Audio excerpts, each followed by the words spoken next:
Playoffs, the Lightning eliminate the Blue Jackets 5-4 in overtime. Brought to you by Cooper Tires. Go with great tires that do what tires should do and cost what tires should cost. Go with the Coopers. Coopers.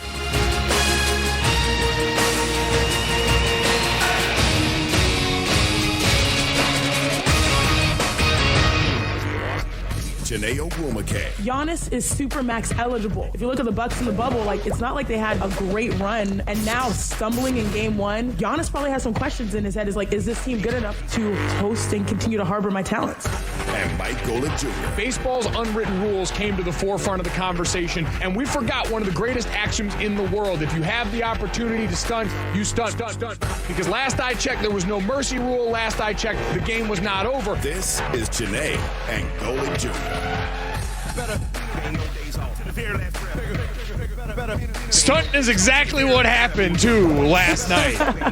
Because the NBA playoffs have been raging on. We've had quadruple headers every day, and it's been crazy. And while I appreciate our friends that run the Jewels, Cliff, I feel like there's only one thing that we can bump into that feels appropriate today here on Chiney and Golic Jr., Mike Golic Jr., Chiney Agwumike. We're presented by Progressive Insurance. All guests join us on the Shell Pennzoil Performance Line. Cliff, if you don't mind, I'm going to need you to dial a little something up. For anyone that missed it last night, the 8th seed Blazers upset the Los Angeles Lakers, the 1 seed, in the game 1 of the first round of the NBA playoffs, and Dame Dollar went off in a big way late, and so it only feels right. It's only right. Hey! In the middle of the game. Y'all, this song came on in the middle of the game. Dame hit a big shot. I go on and on. I go on and on. Y'all know I'm from the Bay Area, low-key. So I just learned this secret hidden talent from Golic Jr., that you are an expert whistler. So I want you to blow the whistle. Listen, ask and you shall receive. That's pretty good. Wait, let me see if I can do it. Hit me. Oh, I gotta go for it. Y'all know I'm from the Sway One. Hold on. Oh, wait, I can't say that. Okay, I can't say it. There's always that moment, Chiney, on air where I'm real nervous that we forgot the clean version today and that something's going to leak out and that's going to be the end Texas, for us. Texas, baby.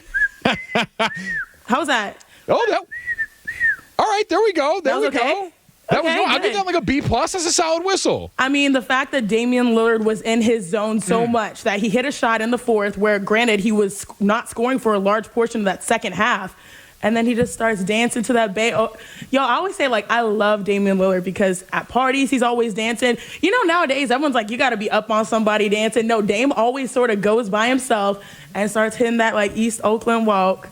And it's a cute uncle dance. You know what I mean? Oh, okay. All right. I was wondering where he falls on that spectrum of which dancer at the party he's smooth. You are. Okay. He's smooth. He's the one that will dance by himself, and those are the ones you want to party with, right? Not the ones that always need a partner. It's it's your song and you jump up. The crazy thing was it was in the middle of an NBA game that was huge, and that should tell you sometimes. I'm actually reading a book, Relentless by Tim Grover, where he talks about how he plays music so that you go back into your zone in the moments of pressure. And so hearing that song, probably, especially in the moment of pressure, Dame just got to be Dame, and we're seeing the best version of himself. It is the best version of himself here, and I want to play that moment for everybody because the Blazers got a 193 win over the Lakers, but it really turned around. Dame was struggling in the second half, and then we got to a critical juncture, and this is what it sounded like. Dame, top of the key, takes another deep three. It's good from Dame distance. It is Dame time in the fourth quarter, and the Lakers will take a timeout. 92-89. 3:12 to play in the period. 34 points from Damian Lillard. That sound courtesy of Rip City Radio 620. And Chiney, you saw the reaction from everybody after that. Jusuf Nurkic is over on the sideline hitting Dame time. That whole team was charged up in a very real way. Whereas on the other side, we had the Lakers that did not seem to have that same ability to respond when they needed. And so is this a situation, Chiney, where we look at this one and we're giving more credit to the Blazers, or do we have to look at the Lakers? Who are we blaming in this? Well, first, you're talking about Dame dancing and Jusuf Nurkic. If you think about it, Dame was dancing to blow the whistle, and literally Jusuf Nurkic was blowing kisses at the camera after that final layup. I was like, oh, I love this man. I love this man. Literally perfect moment, right place, right time. But I think it's more so about the Lakers, because if the Lakers hit shots, I think the game could have looked different. But they didn't. And this has been the narrative of the season so far, especially in the bubble, but also the season in general. LeBron James is leading the entire NBA in assists. There's a reason why this is happening. The reason it's happening is because he's begging to find the right shooter, that right partner in the crime on the perimeter. There's so many shooters out there, potentially, that could really step up. Danny Green didn't have a huge game outside the arc. This is a friend of the show who came on and talked with us. Kyle Kuzma was aggressive, but even him and KCP and Alex Caruso, I think Kuz and Caruso were 1 for 8 from 3. KCP was 0 for 5 from 3, 0 for 9 for the floor. This is a team that literally was begging for a bucket, especially beyond the arc. I know Anthony Davis. He had a not efficient game, 8 for 24 from the field. LeBron James literally tried to put the whole team on his back. That is probably one of the beefiest triple doubles those pre-days, like with the greats, the old heads. They used to put it like 35, 45. You're like, wait, who are they playing against? I was gonna say the Oscar Roberts. No, you can just say Oscar Roberts. I don't like to put their names out there. You know what I'm saying? But if you think about it, LeBron James, 23, 17, and 16, he was doing it all.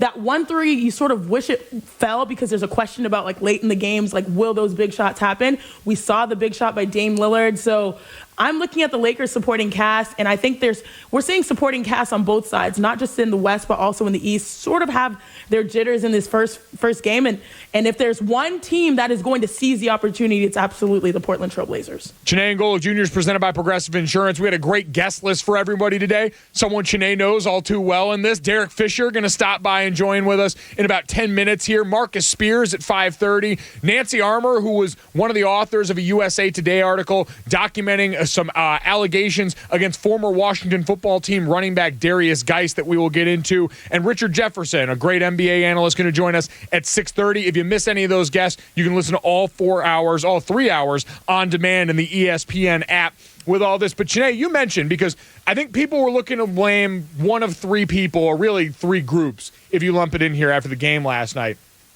There were still some people, and I heard Jay Will this morning on Keyshawn, Jay Will, and Zubin, talking about LeBron James' mentality down the stretch, a couple of bad misses on free throws, being deferential like we're used to seeing on that, not having the offensive production scoring-wise that we're used to in key moments from him. Anthony Davis, who you mentioned in there, not having an efficient game, worthy of the merit of a guy we talk about as one of the best talents in the league that they moved heaven and earth for. And then that supporting cast from outside the restricted area. This blew my mind.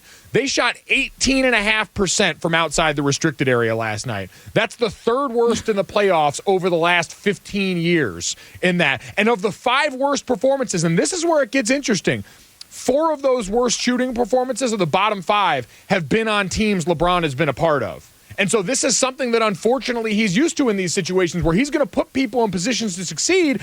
And then that other group that you mentioned, they're like, I was watching the game last night. Like, there's a key moments of the game where guys like KCP, guys like Alex Caruso are getting the ball with plenty of time left on the shot clock and forgetting to give it back to the guys on the team that are supposed to be taking shots in those key moments. But my question to you is, can you find shooting form like that this late in it? Because they've been bad since they got back to the bubble from outside that restricted area. Is that something you can just turn on right now? You can. And I always tell people, makes are contagious. When you make 1-3, it's sort of like you have a whole sigh of relief, and then everyone feels better with their shot and their mechanics. It's not like they're trying to like laser in and precisely put it X, Y, Z here to try to get the shot in. It's like you're just going back to the basics.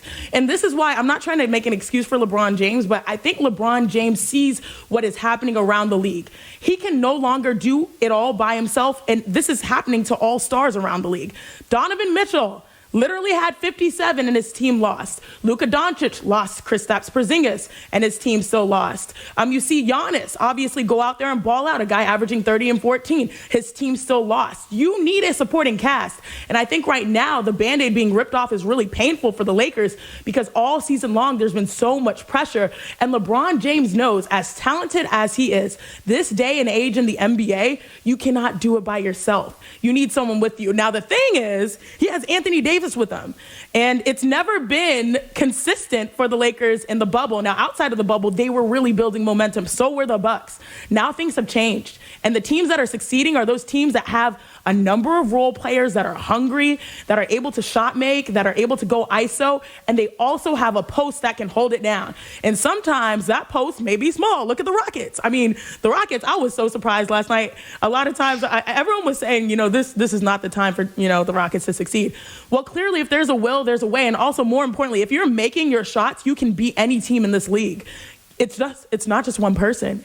Eric Gordon was big. Jeff Green was big. So that's the point here. LeBron James is one player, even though he's arguably one of the greatest of all time, one player in this day and age of the NBA cannot get it done by themselves. And we're going to see if someone is able to get it done and turn this around right now. We had both 1 seeds lose their first games in this one. 1 seeds are 10-2 in game 2 after losing game 1 to 8 seeds under the current playoff format. And with the 2 exceptions, the 93 Suns and Celtics that went down 0-2, both of those teams still went on to win every game the rest of the series. So by no means over, but we want to know. We're going to go to the phone lines today, 888-729-3776, 888-SAY-ESPN. Lakers fans, we want to hear from you. Lakers fans, where y'all at? We gave our opinions. Who is to blame for what happened last night? 888-729-3776. We'll get that off your chest. We're going to have you coming in hot here. We were coming in hot off the top. But coming up next, we want to talk to someone who knows a lot about that purple and gold in that Lakers uniform. Yes! And a lot about my co-host, Chiney Golic. We're going to talk to LA Sparks head coach Derek Fisher coming up next. It's Chiney Golic Jr. on ESPN Radio. That they say, because Major League Baseball has always got something negative to say when guys are out there having fun. You think about Yasiel Puig. Yeah, he flamed out to a degree. Yep. But he was having fun when he was in L.A. He was having fun, and people was complaining all the time about his behavior as a player. Imagine if I was playing baseball. Can I tell you this? How fun would that be in must-see TV?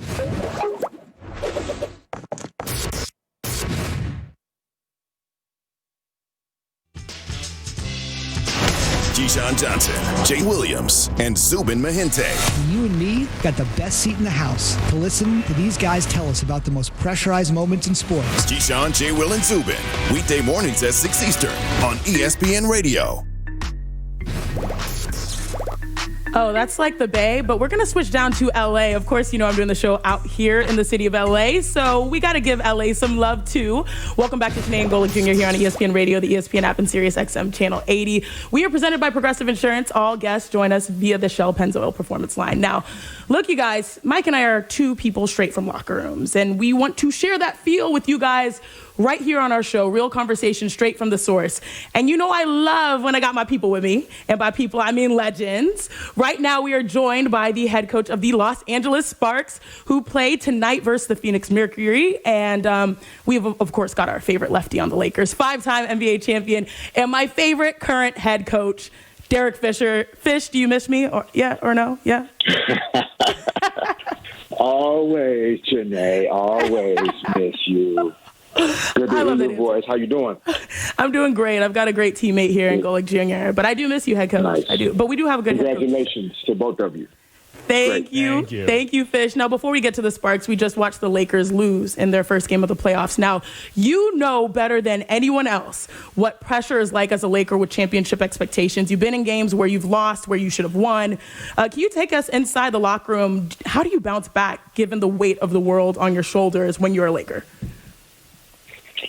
Oh, man, it's been a long time since I had to put that hat on. It's a few more grays in the beard, but no, I think that the type of experience that the Lakers have in their locker room, combined players and coaches, they've seen everything. You think about their coaching staff and their either playing and or coaching experience, the players on the roster that have played a lot of basketball. Typically, you can rely on that. This is unusual, though, because, we're in bubbles, basically. So there are a lot of those elements that change series, home court advantage, disadvantages, travel, that are all kind of evening the playing field. So the Lakers are in new territory, but anytime you have LeBron, Anthony Davis, combined with good coaching, they'll be fine. They'll figure some things out and come back strong in game 2. Now, Fish, one of my favorite moments from last year was when we were in practice, and we always we're excited to have you as a coach, but then it got real when you were like, shoot, give me the ball, let me show you on the drill, and then you went out there, and that was one of my favorite moments. Now, as a point guard, watching Damian Lillard and his performance, what are your thoughts on his game right now, and also maybe a strategy that will work, considering you are a defensive-minded coach? I still hear, shell, shell drill. No, I mean, I think that, Dame is like, and I feel like all great players are, and great guards are like great quarterbacks in football. Like, they've seen all the coverages, they've seen all the blitz schemes, everything you can throw at them. And the great ones never allow the defense to speed them up or force them to do something that they don't want to do. And right now, Dame just looks really in control of his game. What I think is most impressive is, as prolific of a scorer as he is, he doesn't seem to be forcing a lot of action. Like, he's still allowing the game to come to him, and he's still showing big-time trust in his teammates, which, says a lot about how committed he is to team success, even though he's one of the best players in the league. So I think for the Lakers, in terms of strategy, I think they did a good job, or as good a job as you can do, defending Dame, but great offense is almost trumping good defense in the league these days. C.J. McCollum, obviously effective. Carmelo Anthony, great to see him back. I think the Lakers, it's more about them offensively, finding a way to shoot the ball better from the perimeter that'll open the floor for LeBron and AD getting to the rim more. Talking to Derek Fisher with us, LA Sparks head coach, former Laker great, here on the Shell Pennzoil Performance Line. It's Chiney Golic Jr. on ESPN Radio. Coach, I'm curious, LeBron has referenced this multiple times now, talking about the different environment playing inside the bubble. He's used to a traveling show wherever he goes. You're in the same environment right now with your team, so what have the differences and adjustments been like for you and the team going into an environment without fans so different in the bubble? Yeah, I mean, I can only imagine, Mike, like the experience that the players are having, in particular a player like LeBron that has been to the NBA Finals so often, that has, been the show since he was a kid, and used to that energy that comes there. He's going to always find a way to perform at the highest level on the big stage. But it's some of the other guys. How do they find a way to generate that energy and passion that they need in order to help the Lakers, become successful? For our team, our group here in the WNBA, Wubble, as they call it, what I've enjoyed so much about our team so far is that we found a way to create that energy ourselves on the sideline for our team. Like, we have a couple of our spouses that are here supporting their spouses, but by and large, it's just coaches and players and staff that are the crowd. And as you're watching our games, we're up on the sideline, we're talking, we're communicating with each other and trying to generate that energy that normally would come from our fans in LA at the Staples Center. Unfortunately, at least to this point, we don't have the virtual fans that the guys have. So we have to be the real fans for each other. And I think that's made a difference. Like, our players and coaches, we're really into the game on the sideline, helping our guys out and our ladies out. Well, clearly you've got the number one fan over here for the Sparks, as we like to do it. Fish, we know about the Sparks Big Four: Candace Parker, Nneka Ogwumike, Chelsea Gray, and Simone Augustus. What you guys have done so far is so impressive. And, we talked about the Lakers struggling and how they need to get their supporting cast going. But the Sparks, they're getting 34 points per game off the bench, the most in WNBA history. Tell us about the bench squad and how you're getting everything to connect on all cylinders for our Sparks. Well, I think, Sinead, we had to adjust to okay, once we were going to miss the energy, activity, passion that you bring us, how do we find people that can help us with that, right? When you mentioned, what people consider to be our Big Four from a name perspective, all veteran players have played a lot of basketball. Chelsea is younger in age, but still a player that has played a lot of basketball, been in the playoffs, almost every year for 4, 5, 6 straight years. And so where are we going to find the energy, the activity level that you need from your bench players and from younger players? And so when you start thinking about Brittany Sykes, Raquana Williams, Christina Nigwe, Sydney Weiss, Taya Cooper, Rashonda Gray, Marie Gulic. Like, we've really found a good core group of like young players and bench players that they're just coming in the game playing with that hunger and the dog and like I have to prove that I belong here kind of mentality. And that's a nice contrast for us where we have some of the best players to ever play basketball that kind of cover the floor for that starting group. But then we kind of come in with a group of players that they're trying to prove to everybody that they belong here. And I like that contrast for us, and it's really providing great energy, and we're able to sustain our effort throughout the course of the game a little bit better. Well, Fish, the big story of the day is obviously the Lakers loss. And as a Laker legend, we know Kobe Bryant was your brother, and you had an impressive career, NBA career, and transition to coaching. And we saw how Kobe championed the women's game. You are literally helping carry the torch. So we appreciate you, and thank you so much for joining us today. Thank you. Thank you so much. And good luck tonight. Thank you. I appreciate it. Congratulations again. And I hope this goes really, really well, but we definitely want you back in the uniform at some point here soon. So go kill it. Do your thing. Mike, congratulations to you, and I'll talk to you guys soon. Thanks, Coach. Fish. We appreciate it. Derek Fisher, Los Angeles Sparks head coach and former Laker great, joining us on the Shell Pennzoil Performance Line. The NBA playoffs are on ESPN Radio. Tune in tonight as Kawhi and the Clippers battle Luka and the Mavs, presented by Indeed. Coverage begins at 8:30 Eastern on most ESPN radio stations. All right, we came in hot with our thoughts on the Lakers. We got the thoughts of a legend on it, and now we want you. 888-729-3776. What's going down and who's to blame for what we saw from the Lakers last night? We will get all of that in on the hotline coming up next. It's Chiney Golic Jr. here on ESPN Radio. After this word from 303 Protectant. See, just like your skin, the sun's harmful UV rays can be damaging to your vehicle too. 303 Protectants keep your vinyl, rubber, and plastic surfaces all from fading, cracking, and deteriorating over time. All you got to do is spray on and wipe dry. That's it. You get protection that lasts up to 30 days. Use it on your dashboard, your console, your leather seats, even your tires. 303 has been the trusted brand for over 40 years, and they're the official car care products of the Mecum Auctions. All available at O'Reilly, AutoZone, and Advanced Auto Parts. Visit 303automotive.com for more information. Back after this, it's Chiney Golic.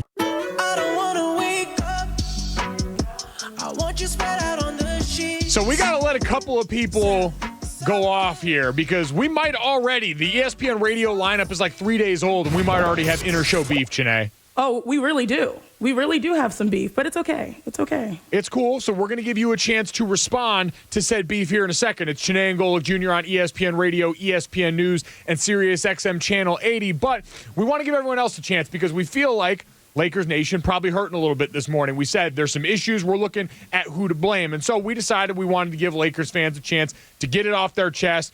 And we're going to do a little something we like to call coming in hot right now. 888-729-3776. Cliff, let's get it going. Your team got you down. It's very sad and very frustrating. We got you, because now it's your time. It is an absolute abomination. Coming in hot with Chiney and Golic Jr. Shout out to Jerry, an absolute abomination right now, and that might be how Lakers fans are feeling this morning. 888-729-3776 is the phone number. Get at us. Who is to blame for what happened last night? Let's go to Ryan in Alabama. Ryan, you're on Chiney and Golic Jr. What went wrong for the Lakers last night? Well, a lot went wrong with the Lakers last night, but first I just got to say, this is typically the point in time where callers will say, thank y'all for taking my call. I'm going to say, you had to take my call because I gave y'all the idea about shooting my shot. If that's right, Chiney, it's not Moody time on the line. So I'm out here saying, y'all need to, I can't hear anything that y'all are saying, so I'm just going to keep on going so y'all cut me off. No, keep talking. We can hear you. Shoot your shot with your basketball knowledge. That's how you win my heart. That's what I'm about to do, Chiney. Okay, go so for what it. We got? What do the Lakers do to fix this one, Ryan? Here's my point, okay? LeBron was trying to feel around. You know, it's game one. Game one of the playoffs, okay? So give my guy some time to get ready. He's got to get his legs warm. He's straight. He's going to be all right. The others, as people call them, right? The others, they need to step their game up. So LeBron was passing, trying to find who can he count on in order to win a championship. That is what we're looking for, and that's what we're trying to figure out. We appreciate it. I don't know if there was a question built in there, but Ryan, we thank you for the call there. Feel like he got a little nervous when it came time to shoot his shot on that one, so we'll see if he comes back with it. Ryan, you're right. We have to find supporting cast for the Lakers because LeBron, obviously, he played great. He had, 23, 17, and 16, so you are correct there. You are, one step closer to winning my heart through basketball knowledge, but I need you to go back and tell us who. I mean, we've got Kyle Kuzma, we got Danny Green, KCP. There's so many others. Who should step up? So that's the question I want to know. I feel like it should be all of them, but one person has to lead the way. In my opinion, it's Kyle Kuzma. LeBron James said it himself. Well, he did say it himself. We'll see if he responds, and we'll see if our callers can respond. We got to get to it a little bit quicker now here. Andre in Massachusetts, you're on Chiney Golic Jr. here. Who is to blame for what happened with the Lakers last night? We need answers. Yes, indeed. The fact of the matter is you got to go straight to the top, so it's going to be LeBron James. We know what Mike Tyson said. Everybody has that plan until you get socked in the mouth. So we knew the Blazers was coming. Everybody knew what the situation. This was a heavyweight bout, and the Blazers didn't sneak up on them. They knew, okay? But then once the game got rolling, and the Blazers hit him with a couple body shots, and then that straight right cross, I didn't see a response from the Lakers. Point of fact is people have been sleeping on Portland's defense. The Twin Towers approach, which basketball fans love. That was effective. Hassan Whiteside, second in the league in blocks. Wenyen Gabriel coming into the starting lineup. A Kentucky Wildcat, junkyard dog. Played with Bam, played with De'Aaron Fox. Their defense is underrated. And the Lakers, once they found out they was in a dogfight, okay, they kind of backed off. And then Dame did what he did from the half court. And I just didn't see. We need leadership from the top, from the late. We need LeBron and AD to lead the way. I don't want to hear about Danny Brown. We don't want to hear about him either. We want to hear from LeBron and Anthony Davis on that one. We appreciate the calls. 888-729-3776. Coming in hot is brought to you by My Computer Career, training for a better life. All right, Chiney, I want to give you a chance to respond. We're going to tease this over and come back because coming up next, we heard from our very own Jay Will, who we like in the mornings on Keyshawn, Jay Will, and Zubin, who had something to say for our very own Chiney Golic. We'll let you respond next. Here, it's Chiney Golic Jr. on ESPN Radio. Your question with Dave, you've also done it when we were talking about them at the top of the show. Keyshawn, don't get emotional. You don't have to start jabbing me with the Duke comments and go back to that little, you're bigger than that, you're better than that. I'm just calling you out for what happened.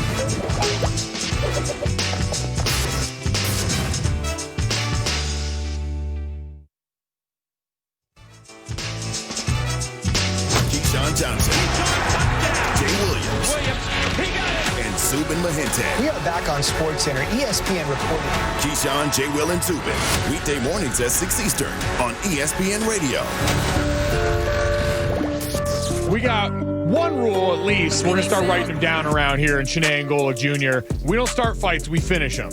Facts. That's what's going to happen. Only. All right, it's time for Straight Talk, brought to you by Straight Talk Wireless. You and I were talking about the Milwaukee Bucks. They lost their first game of this playoff series in the first round the other day.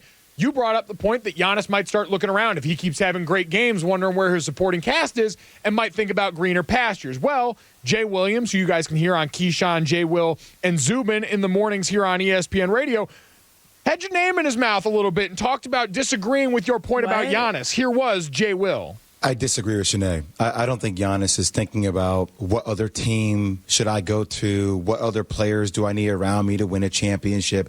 He's not built that way. From knowing Giannis and knowing his agent, Alex Radis, for so long, they are focused on winning a championship in Milwaukee. He has an incredible relationship with Mark Lasry. He loves his team. The owner. He does not like working out with other players. He's not one of these guys that you'll find him during the summer like, hey, Dame, come work out with me. Hey, AD, come work out with me. He's like, no, I'll work out by my damn self.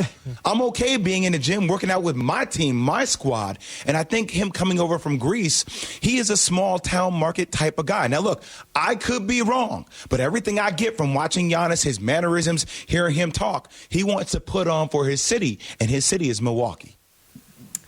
Let me take a moment. You see me right here. What am I doing, Junior? Yep, sipping a little tea right here. Don't worry about it. Yep. That's cute. That's really cute, Jay Will. Now, I love and respect my big bro. He's killing it on the morning show. He's obviously killing it on NBA Countdown. But my point with Giannis is that, of course, he's loyal, and of course he's a great person. We're not questioning that. Of course he loves Milwaukee. The fact of the matter is, if the Bucks don't deliver a championship, heck, even get to the NBA Finals, those outside voices around Giannis on other teams will be getting louder and louder and louder. Where did we see this last, really? We saw that with KD and the Warriors, and even there were some voices that helped him get to Brooklyn with Kyrie. One of those voices sounded really familiar. Ooh. I think we hear them quite a bit. So in my opinion, it's not about Giannis and his talents. It's about the voices around him, especially when he's facing a supermax deal that he could stare literally right in the face and have to make decisions on his future. The voices around him will get louder and louder unless he delivers. This is a guy that is likely to be a 2-time MVP. His team lost the first game, in the NBA playoffs. There's a lot of pressure, and it's not going to get easier if they don't deliver. That is Straight Talk, brought to you by Straight Talk Wireless. No contract, no compromise. Clip that off. Send that over to the morning show guys. Let them know we don't play games around here.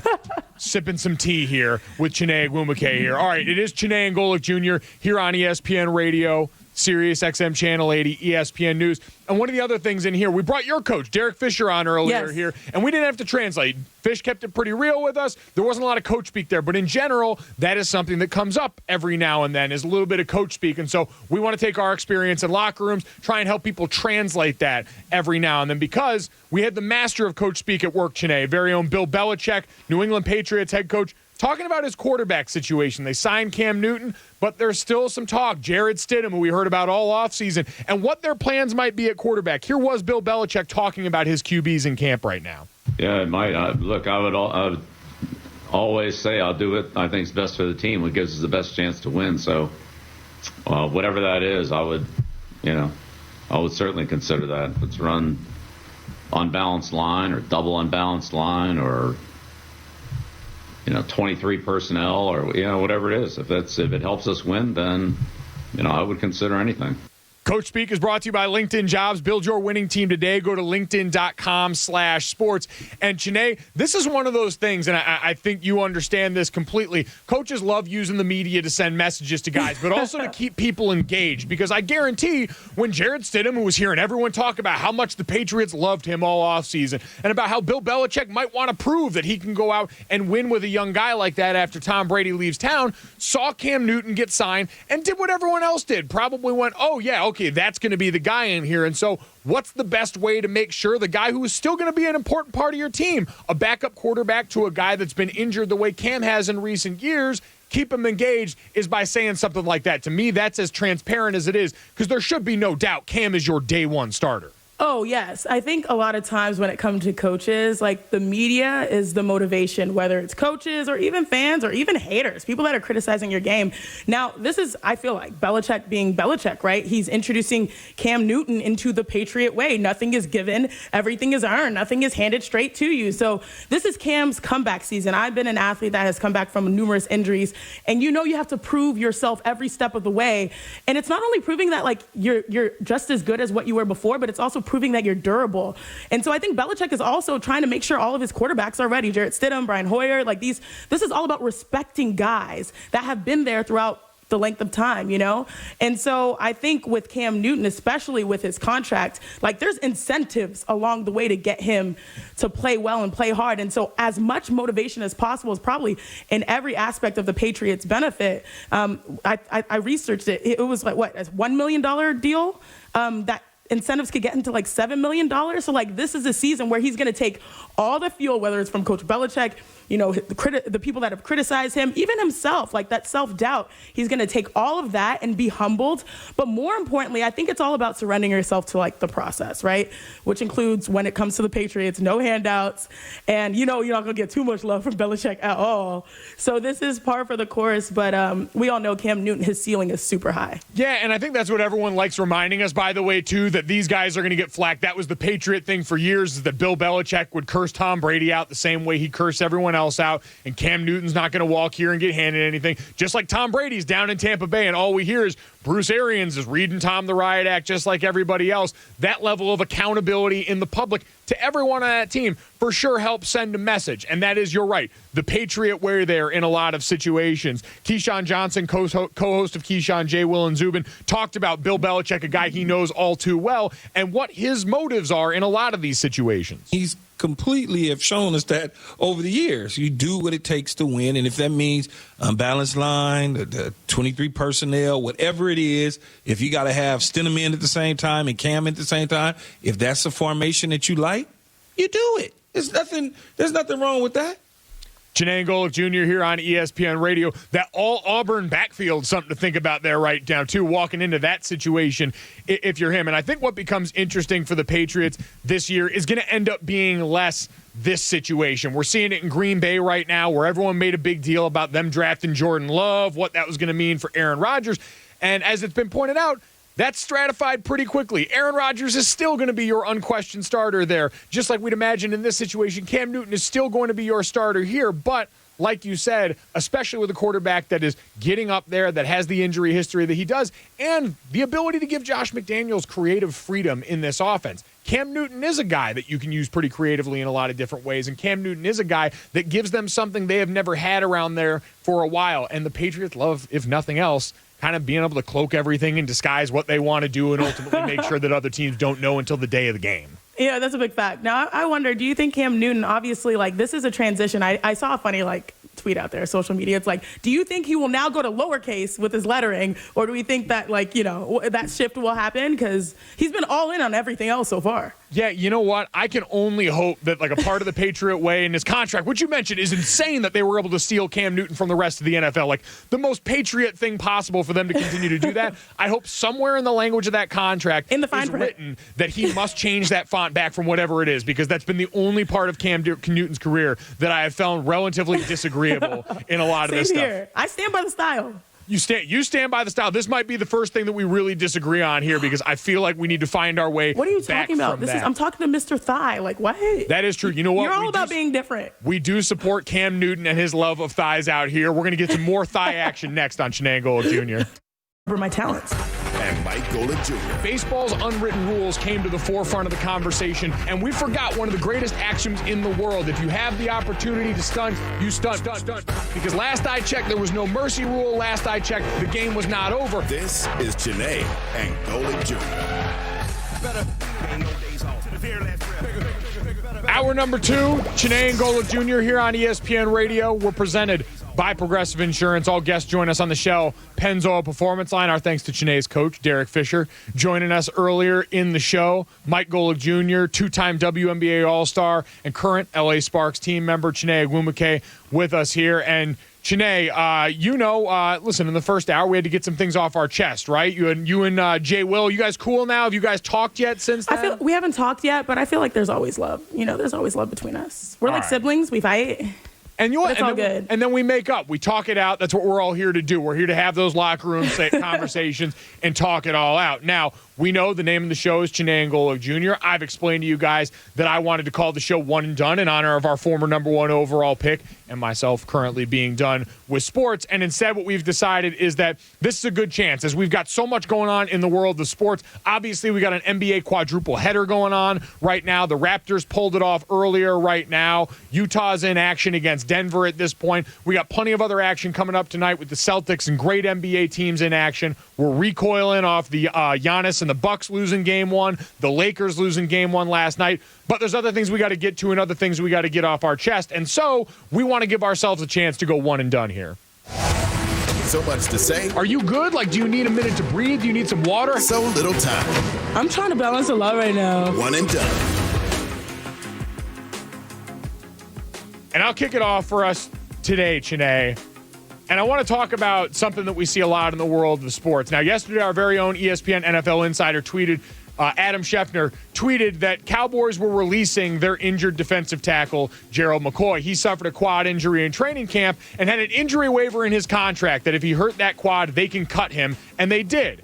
Now, The point in this is not to inspire a great deal of pity, because there won't be for many people for Gerald McCoy, who gets to keep his $3 million signing bonus that was a part of the 3-year, $18 million deal that he signed with the Cowboys. No, this is a reminder that no one wants pity, but athletes would like some understanding, because what we often see in these situations on the other end, when a player decides to hold out, when a player decides they want to go back to the table on their deal with a couple years left, it's met with cries of, don't be greedy. It's met with cries of, honor your contract. When we see in situations like this, it's never the same the other way. And so it's some understanding for players like Gerald McCoy, who go into this understanding the only thing that I have at my disposal, at my leverage, is my body. It is my tool. It is how I feed my family. And it's ultimately the thing I've got to take the best care of by, at times, holding out, not showing up to camp, and preserving the one thing that makes them money in that situation. And so we understand this is how the business goes. Gerald McCoy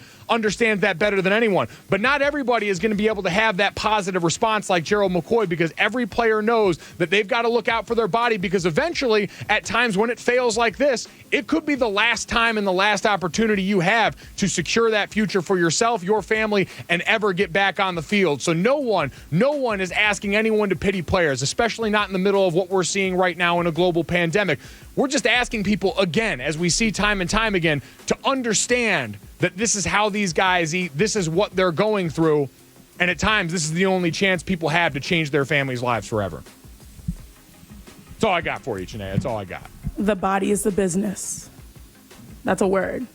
That is the let that marinate for a second. Let it marinate. Snaps on that one. That's poetry. That's poetry. Yeah, snaps. Can we get like snap sounds? Everyone snap across the nation. We're snapping. We might have to get that one there. All right, Chiney, one and done. You are up. What do you got for us today? The Toronto Raptors.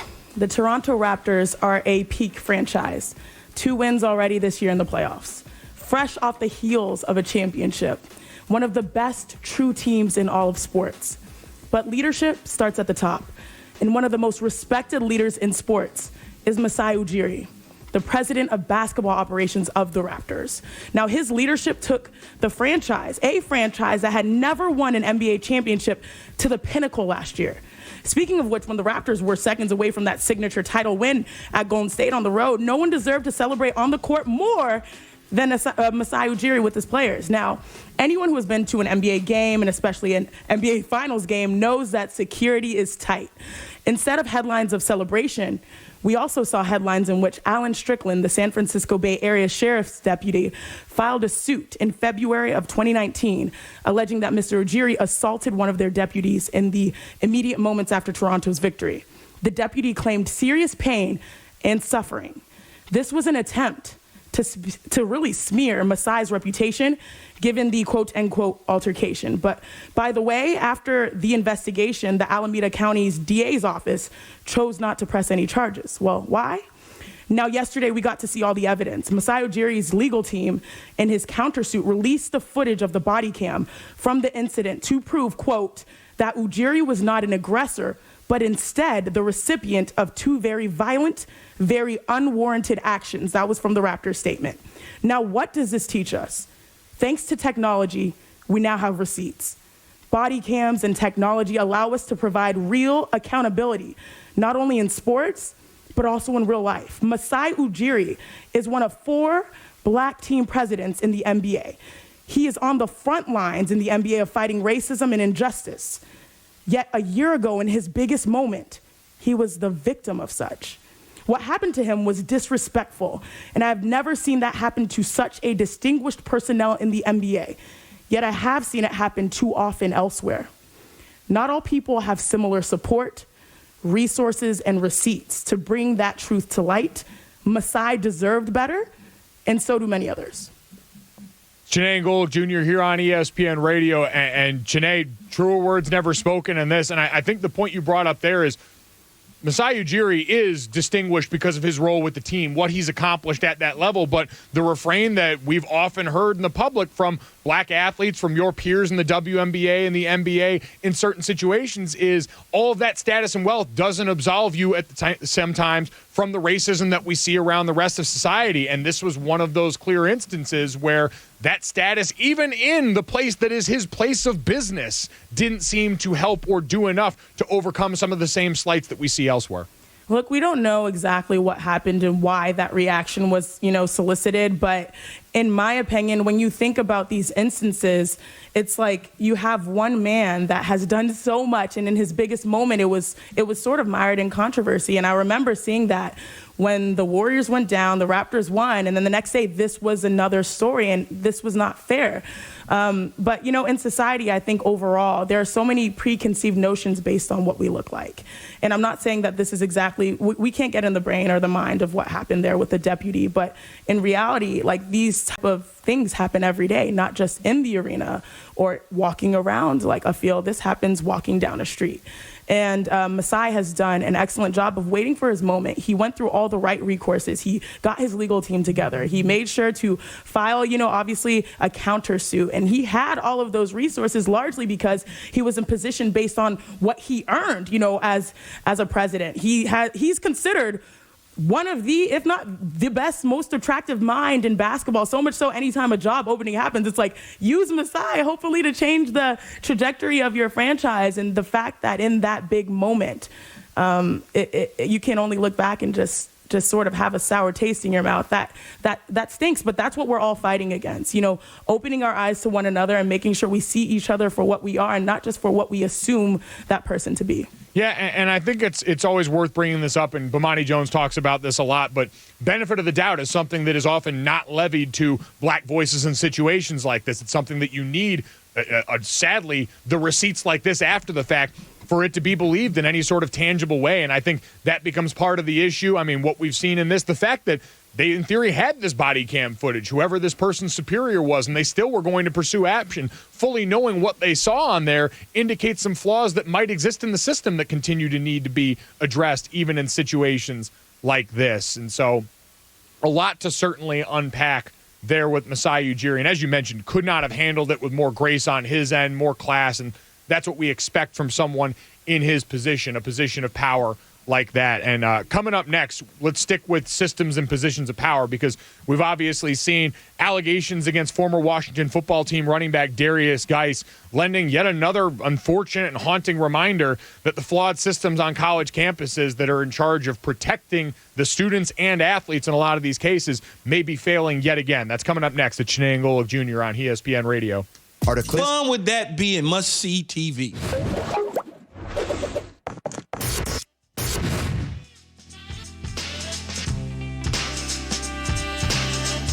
He's a fan just like you.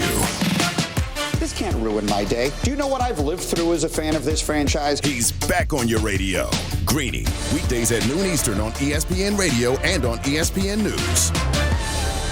DJ Khaled! Come with me, leave all of your things, yeah. We can stop at Gucci, stop at Louis V, yeah.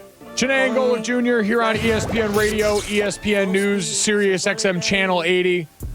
We're presented by Progressive Insurance. All guests join us on the Shell Pennzoil Performance Line. We'll talk to Marcus Spears in about 10 minutes here. Our ESPN NFL analyst, going to be part of the new NFL Live crew rolling out August 24th, next Monday. Him, Dan Orlovsky, Laura Rutledge, Mina Kimes. Going to be a great crew there and a great conversation with Fantastic. Marcus. Absolutely. But, Chiney, we just had a tough conversation about what we saw Masai Ujiri go through after his experience on court, and one of the best moments of his life that was ultimately, proven his side of the story for some body cam footage that came from the security guard in question in that incident.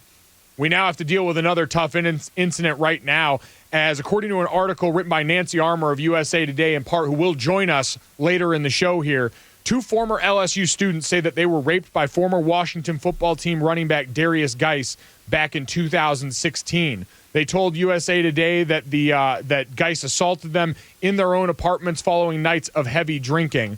Now, in this situation here, they said they shared the allegations with multiple people, including at least 2 coaches. And now this all comes to light in part because the Washington football team released Derrius Guice on August 7th, 2 hours after he was arrested for 3 separate domestic violence charges in Virginia. So Derrius Guice no longer a member of the Washington football team, but now this article dropping. And Chiney, this seems to be another incident where you hear these women saying that they told multiple people on campus, not law enforcement, but like we know, part of the hierarchy on campus, telling coaches and making them aware of this situation. And they're alleging they told at least 2 and that nothing was done about it. And seeing this, it only conjures up, I think, thoughts that we've seen, unfortunately, time and time again about how, especially for people who are victims of domestic violence, sexual assault on college campuses, the system often failing them. Yeah, the system does fail, but at the same time, it's also sad that the only way we get the voices heard is by going to the public. Like, there should be a system where there's trust. And this day and age, issues like this have been, long hidden, but are now, as you mentioned, coming into light. And we have seen this happen in real time with now the Washington football team. Again, it all starts with leadership here. And I think, starting from this day on, leadership starts at the top. And you have to commend Coach Ron Rivera, because in his first year as a coach, he has a huge challenge ahead of him, both on and off the field. In order to have success, you have to literally lay the foundation and set the culture, both in the locker room and also in the front office. And we have heard, from voices, women in the workplace, we finally heard about how problematic the name was. And now we're seeing action, right? Action that Coach Rivera took swiftly after hearing such allegations. A coach that wants to win, but more importantly, he knows he cannot win without setting the culture first. Now, I guess finally, Dan Snyder, he's now put 2 people in place, Coach Rivera and President Jason Wright. Those people are in charge, and they can provide leadership for the future for a franchise that has been struggling. And this does feel like swift progress. But again, this has been something that clearly has been bubbling below the surface, and the fact that it couldn't be addressed based, on universities, or it's now gotten to the point where it's in the pros in front of Coach Rivera. And at least you have the right leader in place to make a decision based off of what the investigation or what the information he had received. Chiney Golic Jr. here on ESPN Radio. Mike Golic Jr., Chiney Gwumake with you. And yeah, I think there are a couple of layers to this. Certainly on the professional level, the separate instances and accusations of domestic violence that Derrius Guice was implicated in, ultimately indicating his departure from the Washington football team. But remember, he was a very talented back coming out of LSU that was knocked down in the draft because of concerns about his maturity. Obviously, that does not necessarily link automatically to this. But now that you see this come out and the questions about the people back on LSU's campus in leadership position here. And LSU, the school put a statement out to ESPN and said LSU and LSU athletics take all accusations of sexual assault with the utmost seriousness. Formal complaints are promptly and fully investigated, and the rights and privacy of students are protected as stipulated by the Family Educational Rights and Privacy Act. Complaints are also strongly encouraged to report to the offense to law enforcement. Complainants are strongly encouraged to report to the offense to law enforcement and are provided information on health care, counseling, and supportive measures available in this. But in those situations, ultimately, and the problem with this, and this is relevant in a lot of ways structurally to what we've seen now and the questions that we've had about the response to the pandemic that we're going through, is can you trust the people that are incentivized by the other portions of athletic competition on campus to, at the time, go against something that might hurt the product on the field? In this case, a star player like Derrius Guice, if the accusations were true in this situation, what actually reporting this and running this up the chain of command in the right way to make sure that the victims are protected in these situations? Can you trust the people who are incentivized to make sure these programs run well or operated at a high level and succeed on the field to make decisions that might run counter to that interest? I think what all of this has shined a light on, and this is unfortunately one in a long line of examples of we've seen of instances of sexual assault, of allegations of rape on college campuses, where we hear reports of the system of reporting to the figures on campus that are supposed to be in charge of protecting these young lives, whether it's the coaches that in this case, the victims allege they told and nothing was done about, in some cases flat out weren't believed by. That's another indication that we have to continue to look at this, and the cries, unfortunately, I don't know how much louder they can get to put this in the hands of people who will go about this the right way, to take this out of the hands of people involved in the system and find a way. Unfortunately, I'm not an expert enough on this. Sarah Spain, who does such great work for us here on Spain and Fitz, is someone who speaks often about the subject of domestic violence, sexual assault, and what experts say can help in these situations. But it feels like at the very least, creating a better system and a better landing spot for people that are going through this to come to a place where they feel like they're going to be heard and something's actually going to be able to be done is the only first step that we've got to make here, because it seems like we're failing to clear what should be a very low bar and just hearing these people that have been hurt. Junior, let's take a step back, really, though, because, like, what have we been talking about the last few weeks? We've been talking about the leadership and the maturity of the student athletes on campus. And a lot of the problems have been created through the perception that they are amateurs, right? Like, they are young adults that need guidance and need their own way. What we have seen most recently is that they are adults. They're capable of making and leading, like making their own decisions and leading each other, and they care for one another. So, like, it's not just when it comes to football and return to play and us seeing and commending Justin Fields. It's like, these are adults. So when it's a woman on campus, we can't look at her the same way we look at Justin Fields and say, oh, he's a young, great guy that like wants to. No, these are real adults. When you're 18, you go to college. You're there until 21. You're in the real world. You're by yourself, surrounded by a lot of young people. The perception that we have, I think, it's not even we, because we are one of them. The perception that institutions have is that we're almost like children. And so sometimes when you say something, it's like, you don't know. Now you're seeing, now more than ever, the collective voice, but more importantly, listening to voices matter, especially when it comes to these students. These students are not just kids here on campus just to learn. They're adults that are making real life decisions that will set the foundation for the rest of their lives. So when it comes to these women making these claims, you have to listen and treat that accordingly. They're not young people that need guidance. They're people that are having real life, situations, and they're trying to navigate them, and they're going to where they're told, the institutions to help them. So I think it all starts with perception. Like, no matter who you are, whether you're a student on campus or, a professor, you have to understand these are realistically, in this day and age, they're adults. Like, you are responsible for yourself when you're on campus. We know this. There are consequences to your actions. And so I think it all really starts with the perception from the institution.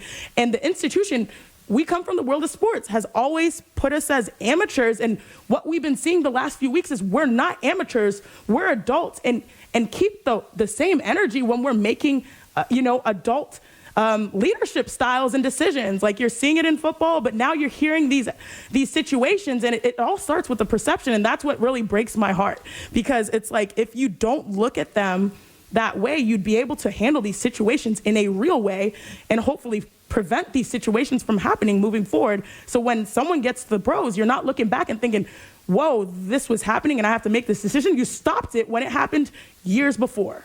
And taking those voices seriously that are filing these complaints and bringing these instances of whether it's domestic violence, sexual assault, that they're saying happened to them, bringing them to those people in leaderships, valuing and trusting those voices. We talked about black voices often not being heard when they bring things up or being given the benefit of the doubt. We unfortunately see that far too often with women on college campuses. There's something to be said about the toxicity that builds up in male locker rooms too. That's a larger issue that gets addressed in all of this. But like you said, creating a space where these women can be heard when their problems arise feels like, how have we missed on that already? How is that still something that we have to clamor for? Obviously, a lot to unpack there. As we said, we'll talk to Nancy Armour, who was a part of that USA Today report that came out today. But coming up next, we'll continue the conversation about leadership and structure with one of the prominent voices from LSU. Our very own Marcus Spear is going to join us next here on Chiney.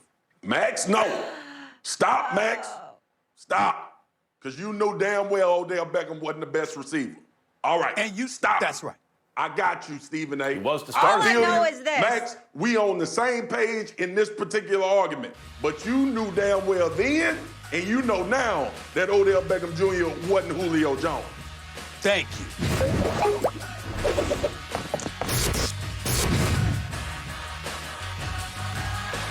This is SportsCenter.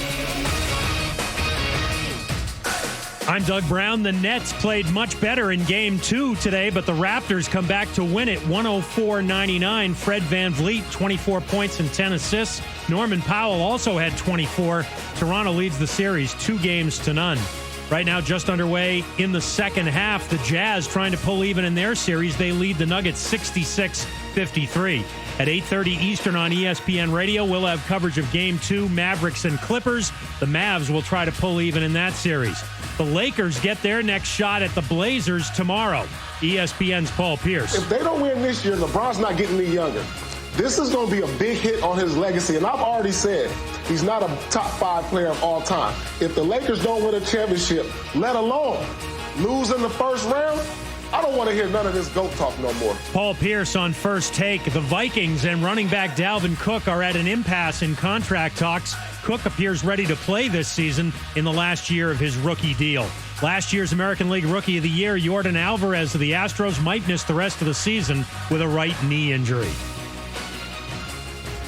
With thousands of locally owned Napa stores across the nation, chances are that wherever you call home, they do too. So whether you stop by a local Napa Auto Parts store, Napa Auto Care Center, or visit Napa online, you can count on Napa know-how.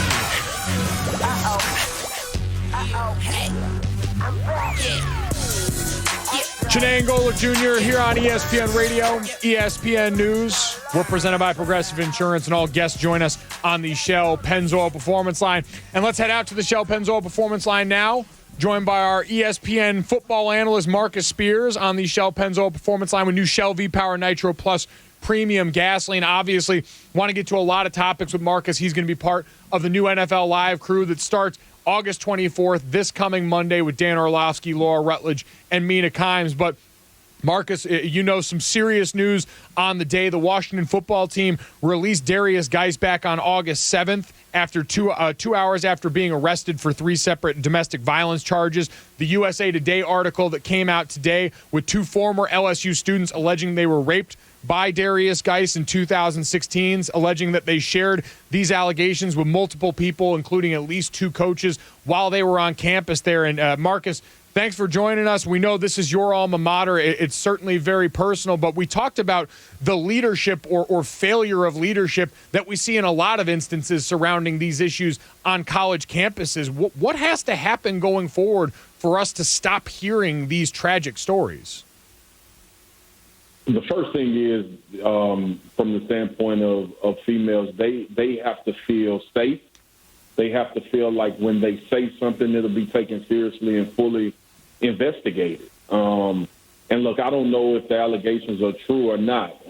That's a road that I choose not to go down because I've been burned that way once before. But if the allegations come out to be true, as they go through the legal process and it's deemed that way, Derrius Guice is going to face jail time, and whoever at LSU had that knowledge of that information and didn't push it forward, didn't investigate it, should be held accountable, whether that's losing a job or no longer being able to be in the role, period, in college athletics. Listen, this is not the first time. Unfortunately, this is not new to us to have to discuss these type of things when it comes to college athletics and sports. It's a difficult situation. It's a lot of sifting that has to go on to figure out what are the facts and what is the truth. But everyone involved should be held accountable if these allegations are true, and if they are alive, the people that allege these things falsely should be held accountable. It's just that simple. Like there's a hard part for us when we're together and we're having to report on these things and talk about them and give them an opinion, about it. But the bottom line is this: the truth eventually, hopefully the truth comes out, and based on what that truth is and what those findings are, MG Jr., then things should be handled accordingly, and that's really what it boils down to. Absolutely, and like you said, creating an environment where women feel comfortable, and so hopefully, unfortunately, in the future, if these things do come up, there is a space to share them and have them reported on and dealt with in real time, and not have people waiting because of fear of not being heard for years and years down the road. And to that point, MG Jr., I almost feel like it's becoming one of those things that we have to keep repeating. That should be the norm. That shouldn't be something that we have to worry about if a female feels safe enough to report these things. Like we every time these situations arise, we always have this long, drawn-out discussion about, well, we should make these environments safer. We should make these camps. They should be that way.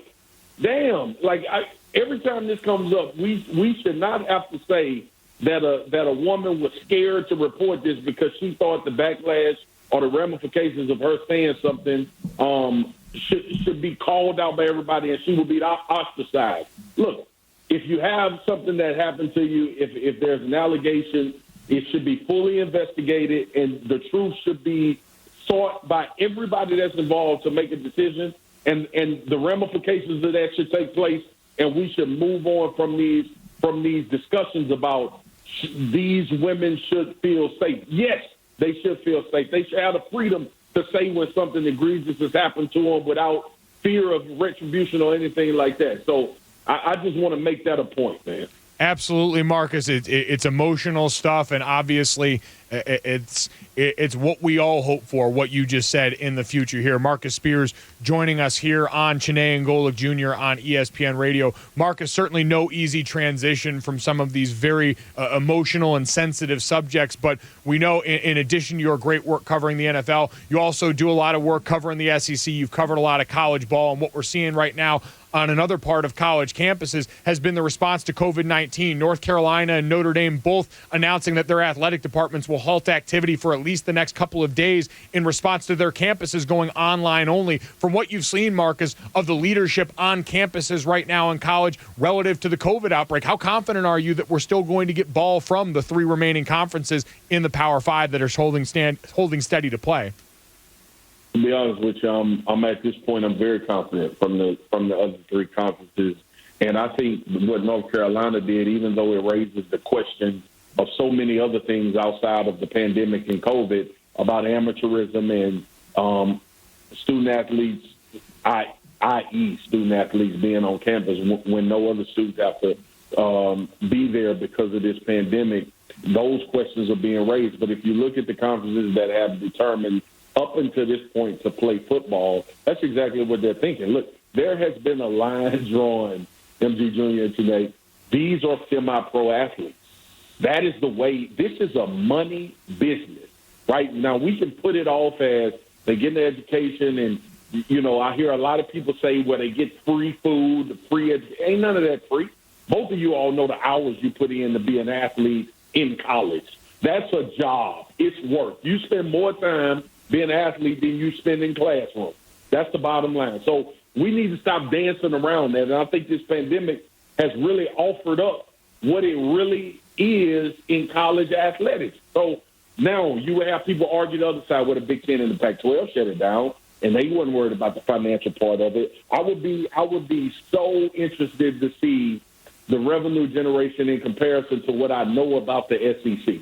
There are cities that would fold if you went without college football for a large majority, for a large period of time. There are schools that wouldn't be able to conduct and open up if football was to go away. And we all know what the ramifications would be on other athletic programs. So I think the ACC and the Big 12 and the SEC are going to push ahead.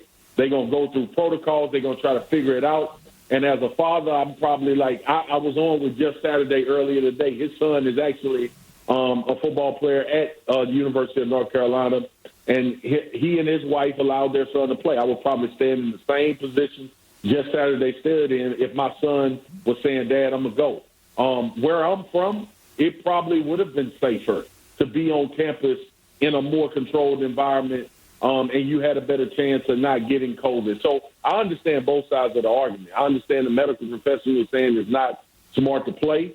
I understand the other side of that is saying, look, it looks like everybody's going to get COVID anyway. Let's try to put them in an environment where it's the safest. So those are the both arguments, and I don't know what side I fall on. I know I'm supposed to have an opinion and be definitive.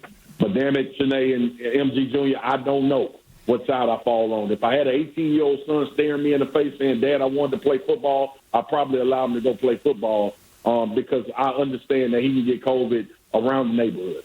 I don't know. Well, Marcus, at least we look forward to Monday because at the professional level, we are excited for kickoff and more so excited for your debut on NFL Live, so we can't wait for it, Marcus. Thank you so much for joining us. No doubt, family. I'm so happy for y'all. I've been watching. I've been enjoying. Y'all keep it rolling.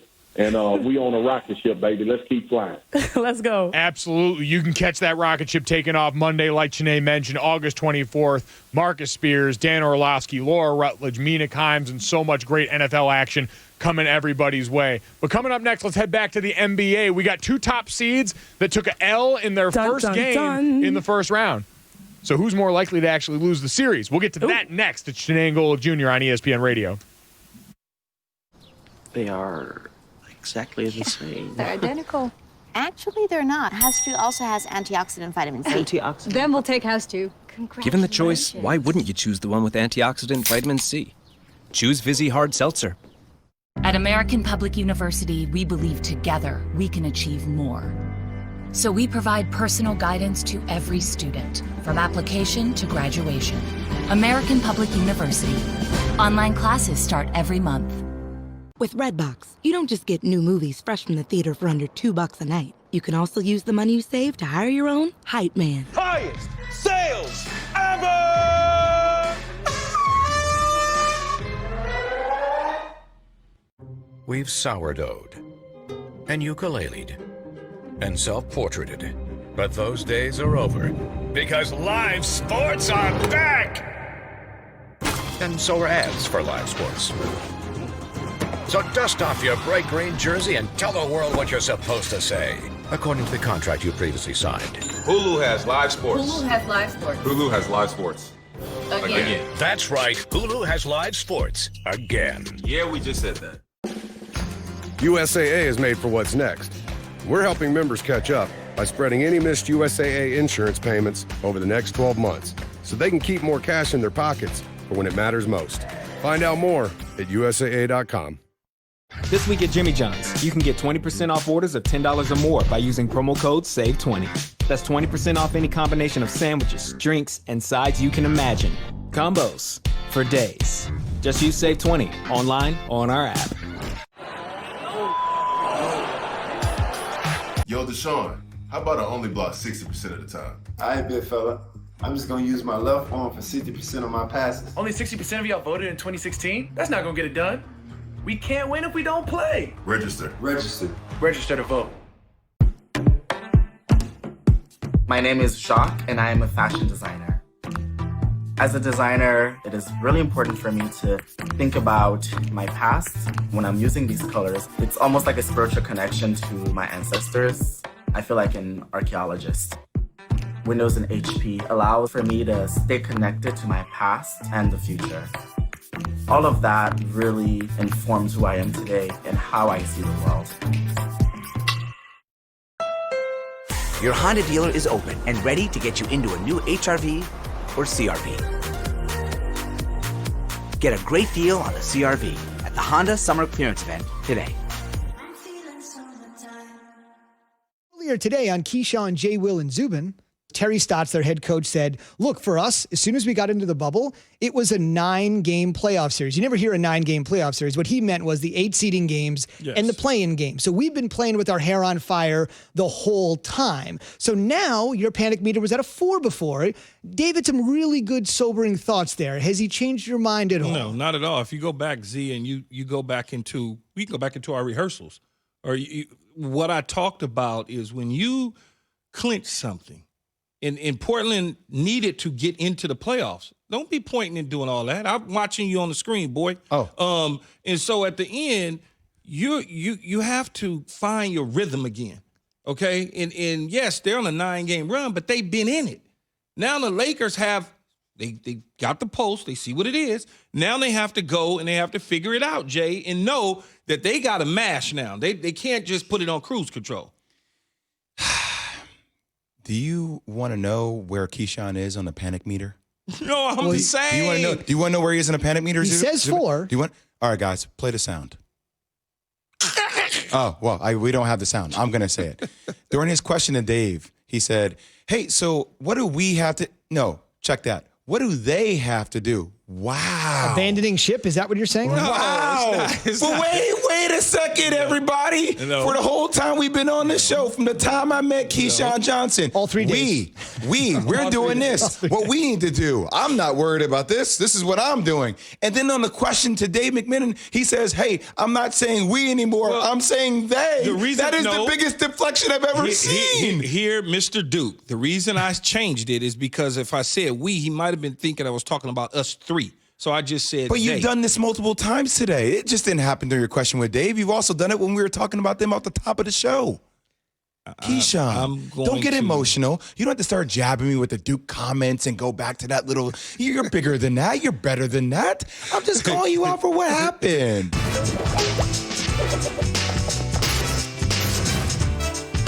Don't never stop if you want to be on top. Yeah. Low waist, fat, baby, tap in. Tap, tap, tap in. Diamonds dancing on your neck, better tap in. Dame Lillard moving the needle in every way, shape, and form right now. Setting it off for the whole Bay Area last night as the Trailblazers got a win over the Los Angeles Lakers. And with that, and the Bucks lost the day before, we got to ask some tough questions. It's Chiney Golic Jr. here on ESPN Radio, ESPN News. Mike Golic Jr., two-time WNBA All-Star, Chiney Golic. And Chiney, last night was sensational, but it gave us a lot of questions we had to answer. We had both one seeds lose their first game of their first-round series right now. So I ask you point blank, which one concerns you more, what we saw from the Bucks or what we saw from the Lakers in Game 1? So what I will say, we have to put, like, the whole motto of the bubble has put some respect on my name, right? What we heard from Damian Lillard in that big shot and how he said it to the camera. We got to put some respect out there for the competition. I know we've already talked so much this past week and the past weeks about the Portland Trailblazers, but realistically, the Orlando Magic, like, they had a respectable game. Nikola Vucevic, he's normally a 20-20, type of player that can go off, and he definitely did in the biggest way. But the reality is the talent differential between Orlando and Portland, and I've said it like on SportsCenter, is completely palpable. Portland has young stars and old stars. Shout out to Bubble Mello, right? Future Hall of Famers between Damian Lillard and Carmelo Anthony, and right now, Dame is the hottest player in the league. Now, when you think about the Lakers, I'm more worried just because this is you want to say young just because Dame and CJ are younger, but they are seasoned. And CJ is saucy. He can go, and the hardest players to guard are the streaky players, the shifty players. And when he's in his bag, Dame's like, okay, I'm going to let you cook. And even Damian Lillard, when you think about that second half, he was having sort of a tougher second half. And one thing that I've said about him is that he's rock steady. Like, you see his emotions no matter what situation he's in. He might have had a turnover or something. Like, you're going to still get a Dame that will dance to blow the whistle, right? And hit a tough three and cross half court when the double team's coming and nail it in your face. Unfortunately, the players like that don't really exist so much so for the Magic. So the team that I would be concerned about is generally the Lakers, because the talent on the other end is just tremendous for an 8 seed, which we all going into the season didn't think that they were going to be an 8 seed. We thought this was a team that was in the finals in the West. They should not fall this far. But realistically, this is where we are. The Lakers are lacking shooting. LeBron James is literally trying to put the whole team on his back. And still, that's not at times good enough. Anthony Davis is his teammate. And yeah, he can go for 20, but and I believe he will be more efficient. But realistically, this Portland Trailblazers team is a problem.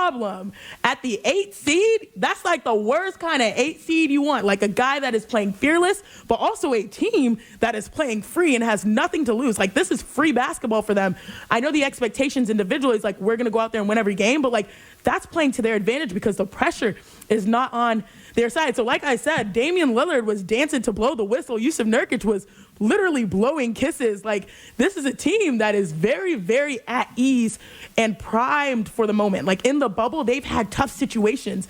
As much as the Lakers are experienced, the tough situations they've gone through, and they're all right, bet, next game. And I think tough situation is interesting because LeBron James has referenced it multiple times now, but he was talking last night after the presser about the situation inside the bubble and the effect it's had on them. Like I continue to say, this is different. This is different in an aspect of just, we're in a bubble with no fans. But as far as me being locked in on the game plan, that doesn't change, not one bit. Me going out making plays, playing at a high level to try to help our team win, that was the same. Nothing changes from that. So And that's the same me. And I'm with you, Chiney. I think both these teams ultimately end up winning their series still. I think certainly Milwaukee's going to be able to out-talent this. But the Lakers shooting 18.5% outside the restricted area last night. The third Please explain margin. the restricted area, please. The restricted area of 6 feet from the basket inside that area right there. 18%. And that is the third worst in the playoffs over the last 15 years. The bottom 5 performances shooting outside of the restricted area in playoff history in that time period, the 5 worst, 4 of them involve LeBron James-led teams. So another instance of his teammates letting him down. But I will say this. LeBron James is a lot like a boxer. He comes out jabbing in that first game. He's probing and seeing. And then what do we usually see after that? We see the King usually start to take over in these situations, assert himself more offensively late, and that's what they're going to need next. Now, Randall Grichuk. How will the Chargers move forward without Phillip Rivers? We'll ask head coach Anthony Lynn when he joins me. Yeah, I said it, me. Jay Will and Zubin, Thursday at 6 Eastern on ESPN Radio and ESPN News. Janae Ogwumike. Giannis is Supermax eligible. If you look at the Bucks in the bubble, like, it's not like they had a great run, and now stumbling in game 1, Giannis probably has some questions in his head. Is like, is this team good enough to host and continue to harbor my talents? And Mike Golic Jr. Baseball's unwritten rules came to the forefront of the conversation, and we forgot one of the greatest actions in the world. If you have the opportunity to stunt, you stunt. Because last I checked, there was no mercy rule. Last I checked, the game was not over. This is Janae and Golic Jr.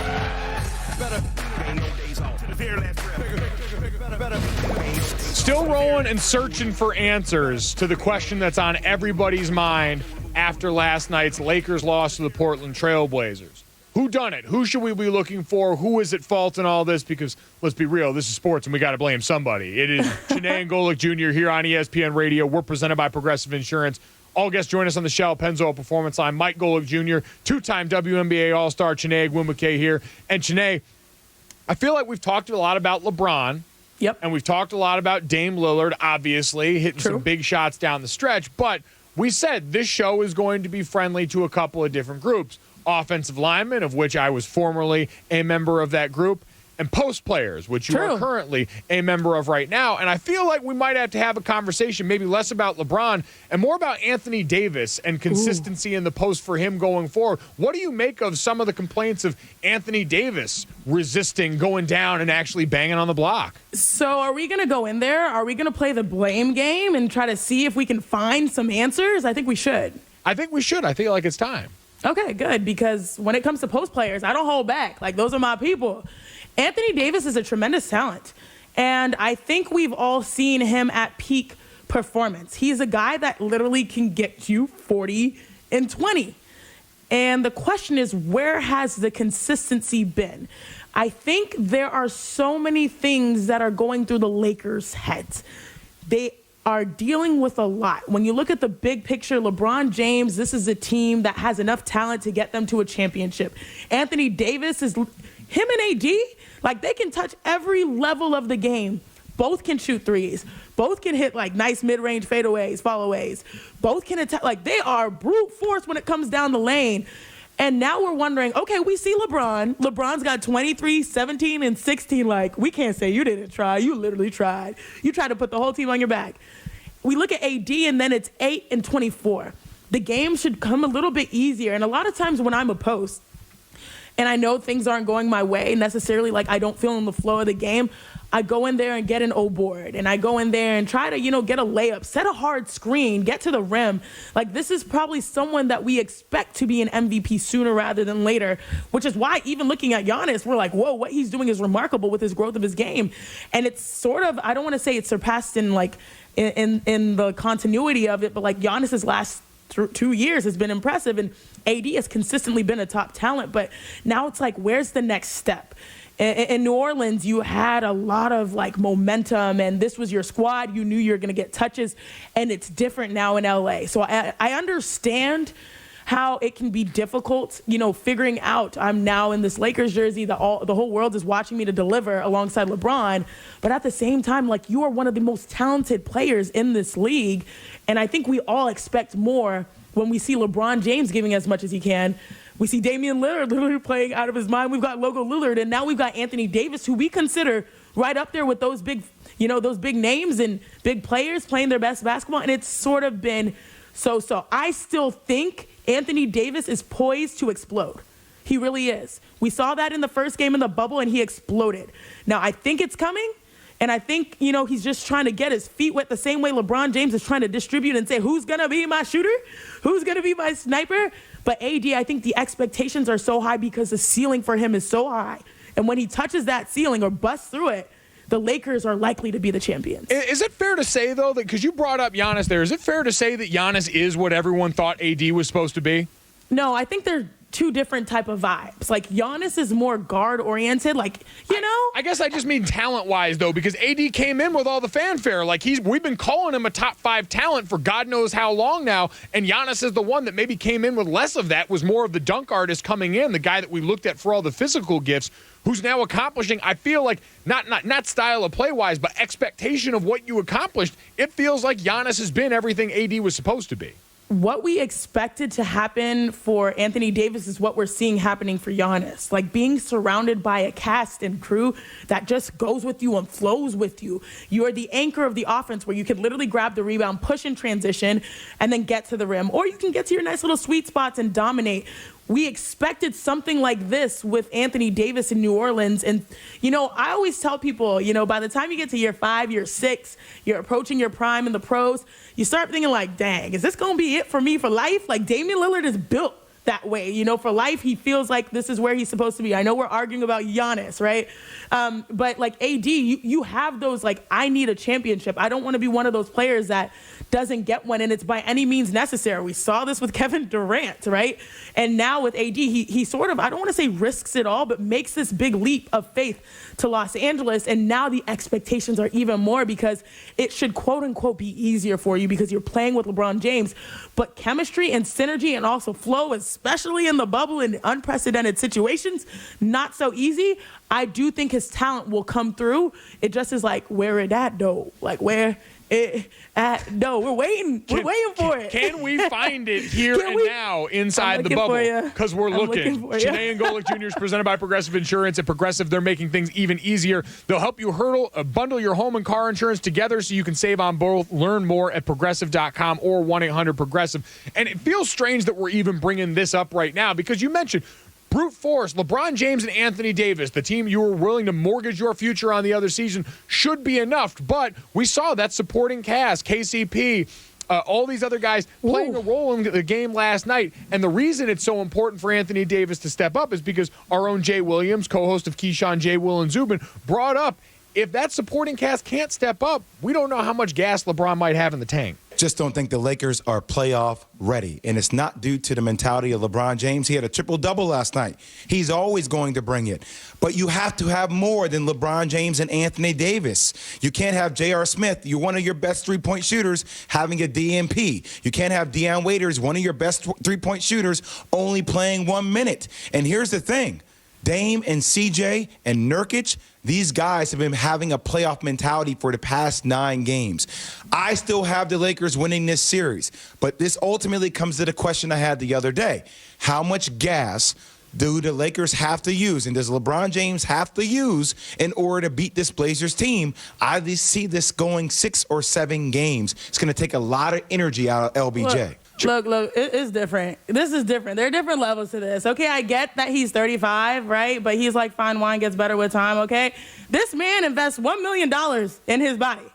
This man invests that much money into his body so that he could perform at the moments that matter most. So I understand age, but like, look, here, LeBron, and you're looking at he's playing an opponent in which Damian Lillard and CJ McCollum, go and look at the stats. They run the most miles in the NBA almost every year. Coming into a situation where in the bubble, they're playing probably the most minutes, going up against the Lakers where they can choose to rest their guys during the course of the bubble. I understand he can run out of gas. And yeah, like, I mean, I don't know. I'm not like that old yet. So like, maybe I can't relate. Shade? But no, I'm just kidding. Not really, though. But I just feel like LeBron, like, he's doing it already. Like, the gas it's there. Like, he always says, keep the foot on the gas. Like, he gave us 23, 17, and 16. He's doing it. It's everyone else. It's the talent around him, and it's someone consistently stepping up. We're playing the blame game. Kyle Kuzma, I'm not going to blame him yet. Like, he had energy. It's everyone else that we have to sort of put the pieces together. And I think it's interesting. I agree with that to an extent, but I think LeBron, we saw in the second half, can still give more offensively. And you mentioned all that gas. We see it in assertiveness pick up as playoff series go on for LeBron. So we'll keep an eye on that. But coming up next, switching gears entirely here, we mentioned the rape allegations against former Washington football team and LSU running back Derrius Guice are yet another reminder of the flawed systems that exist on our college campuses. We will talk to Nancy Armour, who is one of the authors of the report put out in USA today about that very subject. We will get to all that coming up next here on Chiney Golic Jr. First, we will get to this word from 303 Protectant. See, just like your skin, the sun's harmful UV rays can be damaging to your vehicle too. 303 Protectants keep your vinyl, rubber, and plastic surfaces from fading, cracking, or deteriorating over time. Simply spray on and wipe dry for protection that's going to last up to 30 days. Use it on your dashboard, your console, your leather seats, even your tires. 303 has been the trusted brand for over 40 years, and they're the official Eastern on ESPN Radio. Chiney Golic Jr. here on ESPN Radio, ESPN News. Mike Golic Jr. and Chiney Golic here, and now we have our guest joining us on the Shell Pennzoil Performance Line, and we go out there now to talk to our next guest. USA Today sports columnist Nancy Armour joins us now. Nancy, you and your colleague Kenny Jacoby were the co-authors of a piece documenting the rape allegations made by two former LSU students that ex-Washington running back and ex-LSU running back raped them back in 2016. First of all, thank you for joining us. Obviously, incredible job in the reporting by you and your colleague. I'm curious, as you guys went through this and looked at the reports and accusations here, for LSU and their athletic department, how much did you get a sense of what they knew at the time this was going on, according to the victims here? Well, if you look at the reporting that was done, LSU knew. Both alleged assaults, were reported to LSU athletic officials by third parties. But according to Title IX regulations in place at the time, that didn't matter. As long as there was a credible allegation made, or as long as there was an allegation made, LSU had an obligation, had a responsibility to determine if there was merit to the complaint and investigate it. And in neither case is that done. Now, Nancy, in your article, you just mentioned the Title IX, and the federal Title IX policies in place when the reports were made, as you said, promptly investigate sexual assault allegations to determine what occurred, then take appropriate steps to resolve the situation. This is right in your piece. Now, LSU's Title IX policy said any supervisor or any other responsible party who witnesses or receives a report or complaint shall notify the campus Title IX coordinator. Now, the Title IX coordinator is then required to conduct an initial review to determine if there should be a full investigation. Now, in 2020, seeing that there are steps in place, in 2020, are we realizing that these guidelines are only as sufficient enough as the institutions that uphold them? Absolutely. We really are trusting the institutions to do the right thing. And unfortunately, as we've seen, not only in this case, but in other cases, that doesn't always happen for whatever the motivations might be. But we have two complaints that were made that were not followed up on. To the women's knowledge, they were never investigated, or if they were investigated, it was a very cursory one because neither of the women was contacted. To their knowledge, nobody who could corroborate their stories was contacted. If you're trying to do the bare minimum, both of those things should happen, and it didn't. Talking to Nancy Armour, again, USA Today's sports columnist here with us on Chiney Golic Jr. LSU released a statement saying LSU and the LSU's athletic department take all accusations of sexual assault with the utmost seriousness. Formal complaints are promptly and fully investigated, and the rights and privacy of students are protected as stipulated by the Family Educational Rights and Privacy Act. Complainants are also strongly encouraged to report the offense to law enforcement and are provided information on health care, counseling, and supportive measures available. And Nancy, I saw our colleague Bomani Jones ask this question, but how much do you expect the athletic department is going to have to answer for this in the immediacy going forward here? Well, I think I think they should have to answer. And, we tried mightily yesterday. We sent in emails to the Sports Information Department. We sent emails to the Title IX Department. We included university PR on the email to the Title IX Department. We sent an email to Ed Ogeron. We called and sent emails to the tennis coach that was named in the story.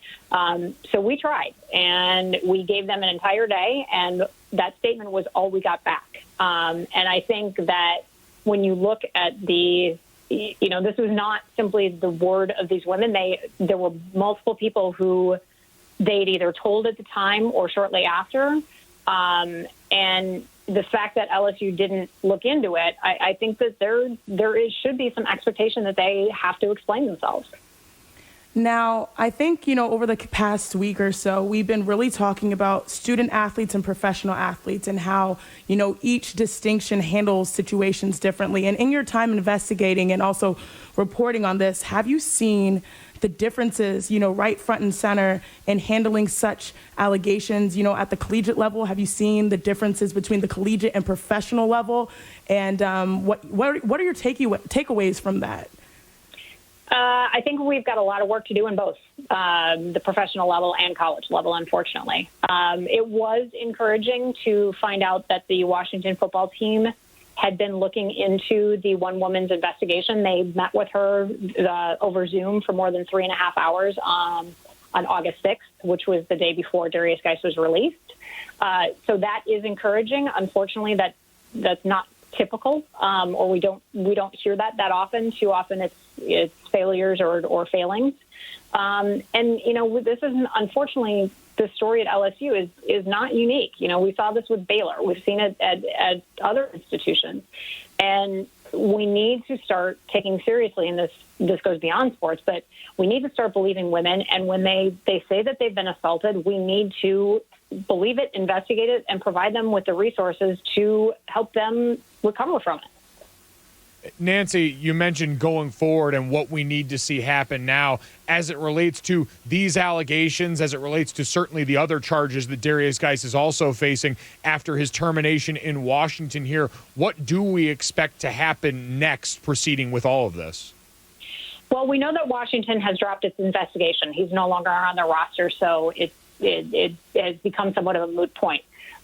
We also know, though, that the NFL is still looking into this. And even though he's not on a roster now, he could be subject to a discipline, a suspension under the personal conduct policy if Roger Goodell determines that there's enough merit.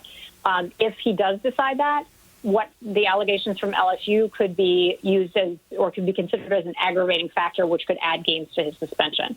So we're still waiting on that.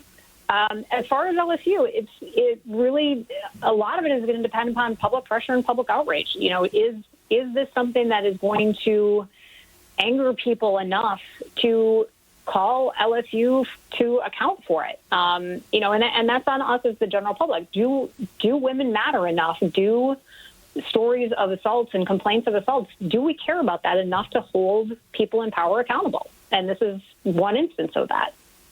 Incredible reporting. Again, if you haven't already, go out and read the column in USA Today Sports, again, written by Nancy Armour and Kenny Jacoby, her colleague there. Nancy, we appreciate the time. We certainly appreciate your reporting, and we'll continue to follow up and see where this goes. Thank you for joining us.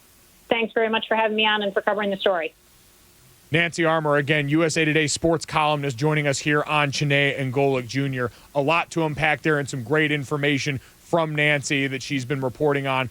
We'll see, again, how the legal portion of this, how, as she mentioned there, the NFL's investigation into this and everything else will play out going forward on this. No easy transition, but we know there is still a lot going on in the world of sports. We know there's a lot going on in the NBA playoffs, and we're excited to catch up with one of our favorite NBA analysts, Richard Jefferson, next to ask some questions about how much Gordon Hayward being out might cost the Celtics and figuring out what went wrong with the Lakers in Game 1. That's all coming up next. It's Chiney and Golic Jr. Cigars, join us Thursday. We'll be joined by Stan Van Gundy, our old friend, and we'll talk to Reese Davis. That's Thursday on the Dan Le Batard Show with me, Stugotz, on ESPN Radio.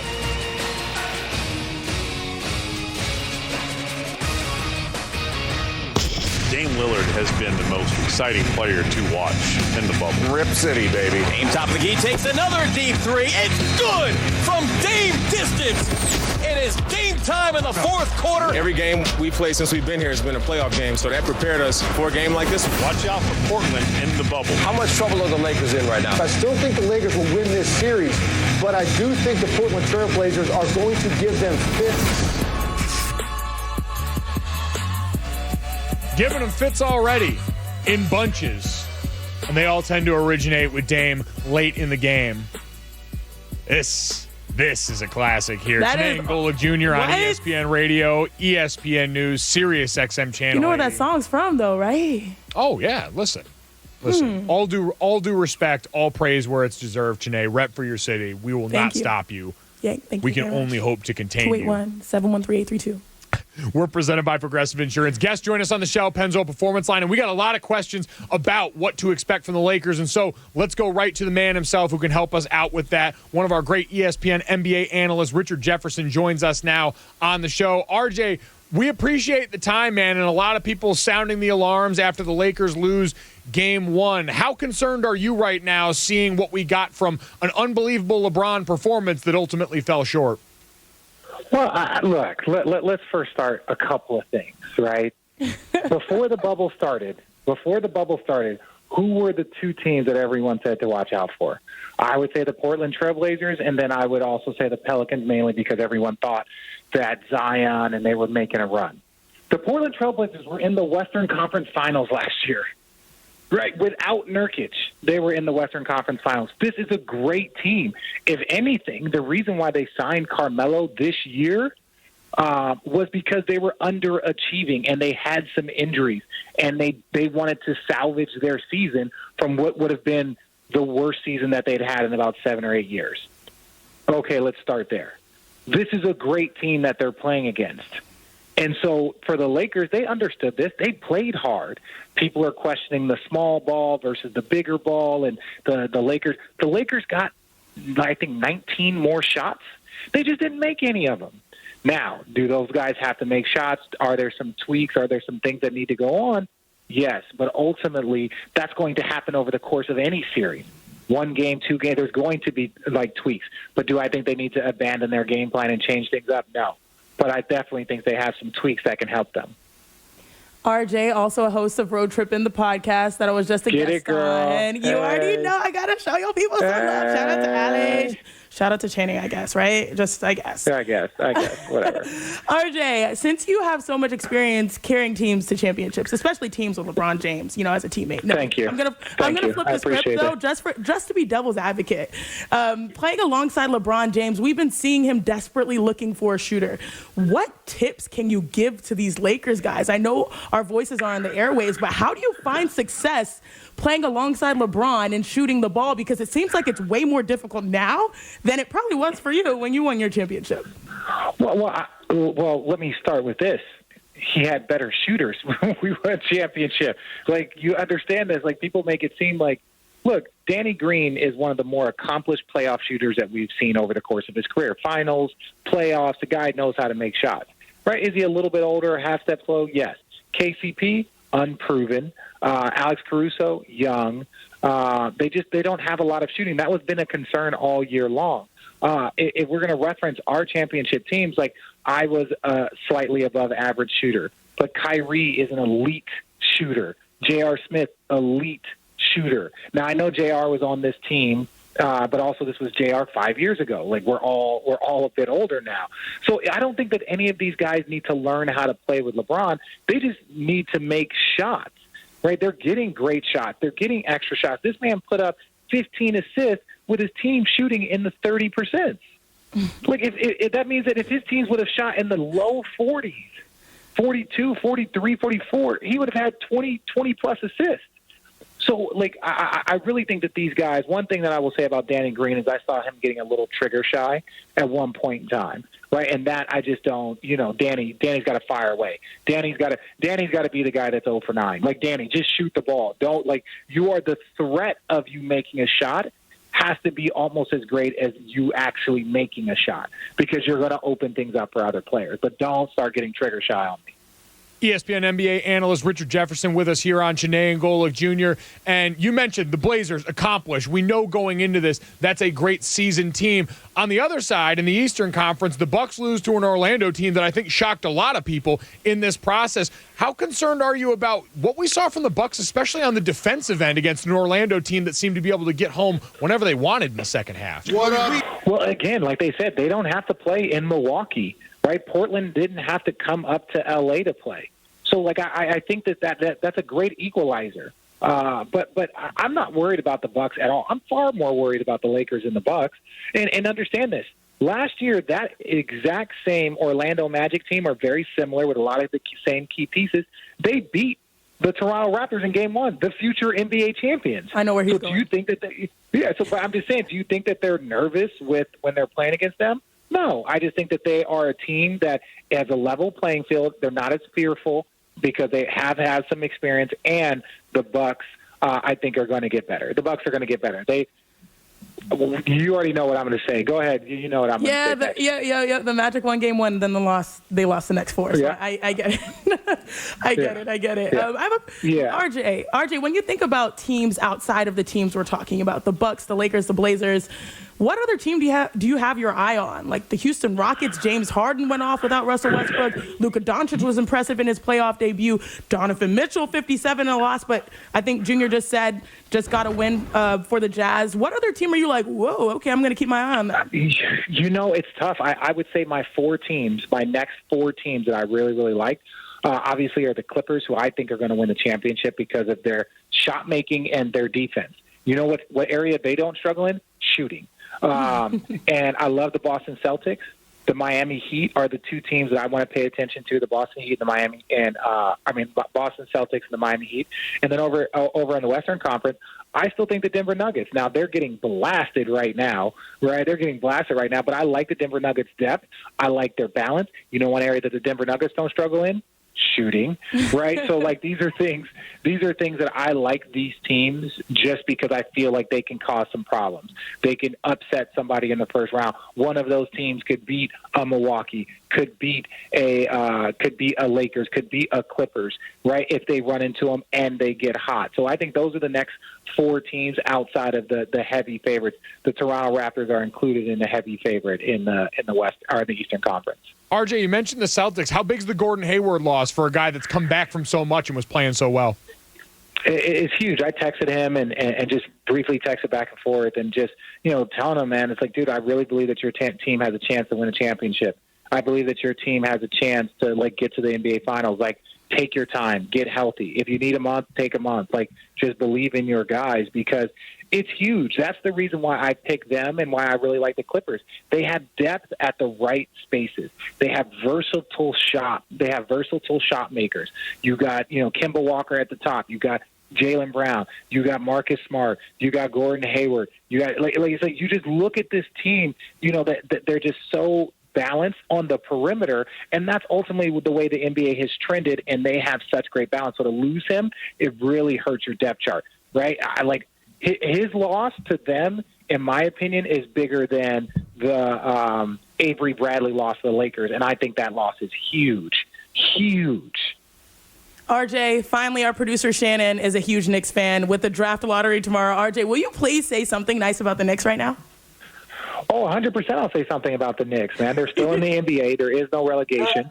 So that's awesome, right? That's great. No, man, look, I'll say this. This is a good draft. If the Knicks get in the top 3, I think they'll add another piece. And ultimately, they just got to continue doing what they're doing and plugging away. I think they should change their mindset to more of what you see from Toronto Raptors, San Antonio Spurs, smaller markets that know that they have to develop players and they have to spend a lot of money on infrastructure and how they run and draft players and how they create and how they scout because they have to find some diamonds in the rough. You're not going to do it just with large free agents. I think that not right now they're not. The Clippers aren't historically a great famous franchise for getting free agents, but they had such an impressive team that could be added to Kawhi and Paul George.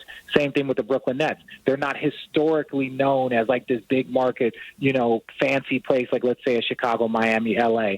But because they had such a good, strong base of a young team, it made it very enticing for Kyrie and DeAndre and Kevin Durant to go there and play, right? So it was like they did it by building their infrastructure from within, drafting well, getting diamonds in the rough, developing players that might have been casted away or not really considered highly regarding them, turning them into high-level players, and then all of a sudden the free agents want to show up. I think the Knicks need to really follow that.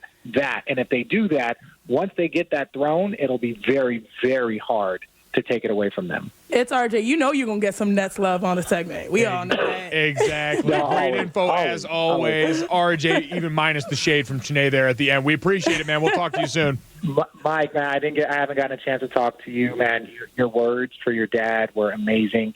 I grew up listening to your dad. He is really an icon as a former athlete that, watched guys and grew up watching him. And my dad loved him. My dad's a huge Eagles fan. He just passed away. But it was just like, I just want to make sure that you understand, even from a now retired athlete, that your father's impact and to see you continuing his legacy in this space. Not that your dad is dead or anything, but I just want to let you know that I really respect that and your father and everything that he's accomplished, man. Sending you love, RJ. Absolutely, RJ. Thank you for the kind words. Appreciate it, man. Always appreciate catching up with you, and I'll definitely tell Dad you said hello, man. We'll talk to you soon. All right, man. God bless, guys. ESPN Radio is presented by Progressive Insurance. Drivers who save with Progressive save over $750 on average. Coming up next, let's keep that same energy going. It's Chiney Golic Jr. on ESPN Radio. Making Moves is brought to you by LinkedIn Jobs. After falling to the Los Angeles Lakers in the 1982 NBA Finals, the 76ers needed to find the right player to build the ultimate winning team. In September of '82, they acquired restricted free agent Moses Malone. They went on to rack up a 65-17 regular season record and followed that up with a 12-1 postseason record. Malone won the regular season and NBA Finals MVP award. Build your winning team today. I met Keyshawn Johnson. All 3 days. We're doing this. What we need to do. I'm not worried about this. This is what I'm doing. And then on the question to Dave McMillan, he says, hey, I'm not saying we anymore. I'm saying they. That is the biggest deflection I've ever seen. Here, Mr. Duke. We got some big news. We've had basketball going on, the NBA quadruple header. Boston and Philadelphia just tipped off here. But we got news out of the world of college athletics that we need to get to. It's Chiney Golic Jr. here on ESPN Radio. Reminding you, don't forget to listen to ESPN Audio at Home via your smart speaker. ESPN Audio at Home is brought to you by Mercedes-Benz Vans. Drive a Mercedes-Benz van and find out how far an extra mile really goes. From customization and service to financial assistance, Mercedes-Benz Vans are ready for anything. And Chiney, I don't know if you've seen this, the Big Ten and their commissioner, Kevin Warren, have finally put out an open letter to the Big Ten community. Oh, goodness. Yeah. Let me get situated right. Well, and I want to give you credit here because the Big Ten and the Pac-12 are the two college football Power 5 conferences that both announced that they were going to postpone their fall sports until the spring. Your conference, you're a Stanford alum in the Pac-12, I thought represented themselves very well, putting out like a 12 or 18-page document outlining all of the medical reasons behind why they made their decisions. And I have to imagine as a Pac-12 alumnus, you had to at least look at your conference and say, all right, the leadership presented itself well here. Yeah, and the information was taken and assessed, and the student athletes, obviously, they would love to play, but I think right now they're trying to figure out ways to, make the most of what is left. But I assume it's probably not the same on the Big Ten side right now. Or, it's a little bit. It's been a little tough on the Big Ten side. Shadier. And because we've seen Kevin Warren and the Big Ten have taken a lot of heat because they haven't been as transparent in this process, and it started the movement from Justin Fields to try and get petition signed to return to play for this fall, Big Ten parents organizing and speaking out. And so Kevin Warren said, I write this on this occasion to share with you additional information regarding the Big Ten's decision to postpone the fall sports season. We thoroughly understand and deeply value what sports mean to our student athletes, their families, our coaches, and fans. The vote by the Big Ten Council and presidents and chancellors was overwhelmingly in support of postponing fall sports and will not be revisited. So stating that that's going to be final, they go on to list the primary factors, including plenty of information provided by their medical experts on their campuses. But Chiney, the difference difficulty here is no matter how much information they provided now, it's still not going to be good enough because while there's no wrong time to do the right thing, the timing of being transparent on something this sensitive has long since passed, and leadership balked in this situation. They still didn't tell us what the vote looked like. We expected that vote to be complicated. We expected opinions to be different, but part of leadership is owning your place in a difficult decision in a process and laying it out in a way that the people you serve can understand. As you said, and I'm just going to paraphrase, I'm going to spark notes it. Better late than never, but never late is better. Come on now. Truer words never spoken, and you would imagine and hope that the Big Ten and other conferences are going to learn from this, hopefully not in a process ever this grave again. A lot more on that in the coming days, but you know what time it is on this show. Cliff, hit it. We want to be a jolt of energy. Yeah, the energy level was really high there. And now we want to keep that same energy going. Keeping that same energy. Keep that same energy. You could just sense that there was a tremendous amount of energy. With Chiney and Golic Jr. That's my favorite part. You could just sense that there was a tremendous amount of energy. How many times could we say energy on Chiney and Golic Jr.? I'll do it more. Here we go. Do not take what I say literally. Go stupid, go dumb, dumb, go stupid, go dumb, dumb. I went to school in the Bay Area, and this is the vibe. Damian Lillard, East Oakland native, literally started dancing on the Lakers. Keep that same energy, Dame Dalla, because you have people in their feelings, not just in LA, but also in the Bay. I'm talking about Steph Curry. Kenny the Jet Smith said he thinks that Dame has deeper range than Steph.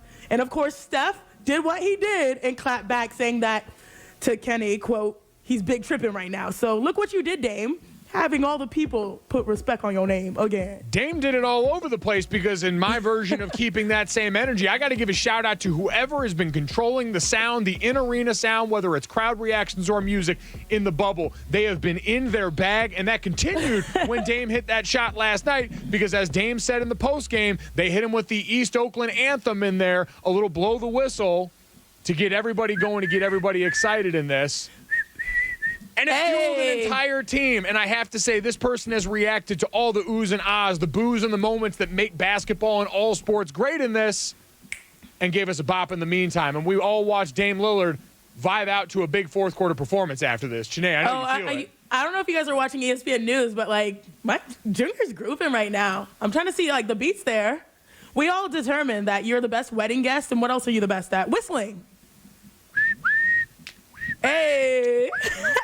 We're going to blow the whistle that same energy all the way. We're going to keep that same energy from Dame and everyone else as we keep going with this NBA quadruple header. Spain and Fitz is up next.